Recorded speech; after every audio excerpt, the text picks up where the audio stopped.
예, 반갑습니다. 울산 꿈분석사 토정 박재훈입니다. 이번 시간은 꿈분석 1150번째 시간 신발꿈 총정리 3탄 신발을 훔치는 꿈에 대해서 설명해 드리겠습니다. 신발을 훔친다는 것은 두 가지가 있죠. 주로 내가 어디에 갔는데 나의 신발이 없어서 대신 훔치는 경우가 있고, 안 그러면 처음부터 내 신발이 있는데도 불구하고 신발을 훔치는데, 훔치는 것도 가게에서 훔치느냐 안 그러면 모임에서 훔치느냐에 따라서 조금씩 틀립니다. 내가 신발을 분실했는데 훔친다는 것은 내가 어떤 직장에 다닌다면 나의 직책이 사라지는 경우가 있죠. 그런데 신발을 훔치는 사람들은 대강 보면 자기 신발보다 좋은 것을 훔치기가 일수죠. 이왕지 잃어버렸기 때문에 나도 더 좋은 것을 훔친다는 것은 직장 직책을 잃어버렸는데 오히려 그 잃어버린 것이 오히려 더 좋게 돼서 자기가 남의 걸 훔친다는 것 자체는 좀 적극적인 자세죠. 남의 신발, 남의 직책이기 때문에 자기 위에 부서 높은 사람에게 가서 정식적으로 내가 이래 했는데 내가 이러이러한 능력을 갖고 있는데 하면서 오히려 잘 되는 경우가 있습니다. 예를 한번 들어볼게요.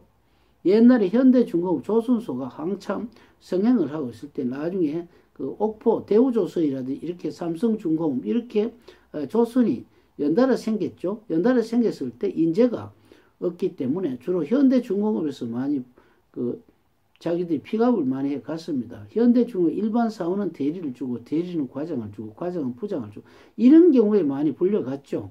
그렇기 때문에 이런 경우는 자기가 여기 현대중공업에서 이미 활성화되었기 때문에 입지 조건이 좁다 이겁니다. 입지 조건이 좁기 때문에 자칫하면 언제 잘리지는 않더라도 진급이 잘 안 되는 경우가 있죠. 그런 경우는 대우라든지 이런 데 가면은 한 단계 승진을 더 하는 경우가 있죠. 이런 경우는 새 신발을 훔친다고 이렇게 볼 수가 있습니다. 훔친다기보다는 자기가 적극 자세를 해서 신발을 더 얻는다고 볼 수가 있는 게 낫죠. 그런데 신발이 있는데도 불구하고 또 훔치는 경우가 있습니다. 왜 그러냐면 이거는 여분의 신발을 갖기 위해서 그런 것이죠. 이것은 무슨 뜻이냐면은 내가 조선소에 만약에 다니고 있는데 어떤 사람이 사후에서 기본 설계, 그러니까 선박 설계를 하고 있는데 내가 또 그 사람의 어떤 성격보다도 내가 현대중공업에 몸을 담고 있기 때문에 내가 더 어떤 그 여러 가지 사회적으로 여건을 봤을 때 우위를 점하는 경우가 있죠. 나는 그래도 회사를 붙잡고 있기 때문에 우위를 점할 때 그런 경우에는 훔친다기보다는 남의 어떤 그 권력을 조금 이렇게 조금 방해하는 격이라고 볼 수가 있습니다. 왜냐하면 남의 신발을 훔쳤기 때문에 그렇죠. 또 어떤 사람은 또 이런 경우가 있어요. 만약에 빵집을 한다면은 저쪽 빵집을 내가 여러 군데 빵집을 눈여겨보다가 내가 오히려 자동 시스템을 해가지고 빵을 더 맛있게 하면서 그리고 또 어떤 좀 사게 한다. 그렇게 하기 때문에 저 사람의 권세, 그러니까 저 사람이 그 돈을 버는 그런 몫을 많이 뺏어버리는 것이죠. 그럴 경우에도 신발을 훔친다고 볼 수가 있습니다.